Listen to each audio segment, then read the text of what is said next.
کچھ لوگ کہتے ہیں جناب اللہ کے سوا کسی سے مدد نہیں مانگنی چاہیے. کیا کہتے ہیں؟ غیر اللہ سے مدد مانگنا شرک ہے. قرآن کیا کہہ رہا ہے؟ اے ایمان والو، نماز اور صبر سے مدد چاہو. نماز اللہ ہے؟ جواب دیجئے نا. صبر خدا ہے؟ نہیں. تو جب نماز اور صبر سے مدد مانگنے کا قرآن حکم دے رہا ہے تو اس کا مطلب غیر اللہ سے مدد مانگنا تو شرک نہیں ہو سکتا.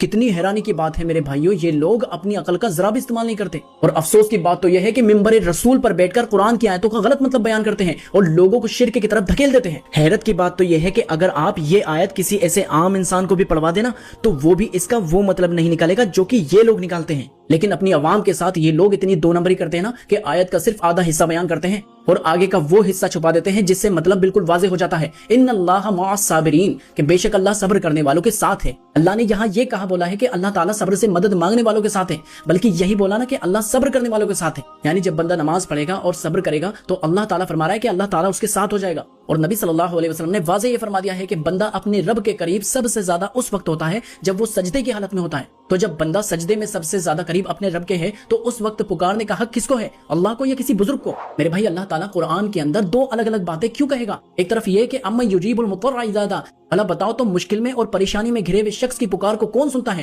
کیا اللہ کے سوا کوئی اور الہ بھی ہے؟ اور دوسری طرف یہ کہہ رہا ہے کہ یا ایھا الذین آمنوا استعینوا بالصبر والصلاۃ، اے ایمان والو صبر اور نماز سے مدد چاہو. اگر تمہارے عقیدے کے مطابق اس آیت کے اکارڈنگ بزرگوں سے مدد مانگنا ثابت کرتے ہیں تو یہ قرآن کی دونوں آیتیں آپس میں ٹکرا جائیں گی، جبکہ حقیقت یہ ہے کہ یہ دونوں آیتیں ایک ہی بات سمجھا رہی ہے. لیکن یہ لوگ آیتوں کو اس طرح کاٹ کے پیش کرتے ہیں کہ لوگوں کو اصل مقصد سے دور کر سکیں. آج امت میں جو سب سے زیادہ گمراہی پھیلی ہوئی ہے نا، اس کا ایک بڑا سبب یہ ہے کہ اندھی تقلید کرنا. لوگ دلیل ہی نہیں دیکھتے، بس دیکھتے ہیں کہ بات کرنے والا کتنا بڑا مولانا ہے، اور جو شخص قرآن اور صحیح حدیث کے ریفرنس سے بات کرتا ہے تو اسے گمراہ کہہ دیا جاتا ہے. میرے بھائی، قیامت کے دن نہ کسی پیر کا نام کام آئے گا نہ کسی بزرگ کی نسبت، بلکہ جب کچھ لوگ اپنے بڑوں کی وجہ سے جہنم میں ڈالے جائیں گے جنہوں نے انہیں شرک میں مبتلا کیا تھا، تو وہ اللہ سے کہیں گے کہ اے اللہ، ہمارے وہ بڑے کہاں ہیں جنہوں نے ہمیں گمراہ کیا تھا؟ آج ہم انہیں اپنے پیروں تلے روندنا چاہتے ہیں.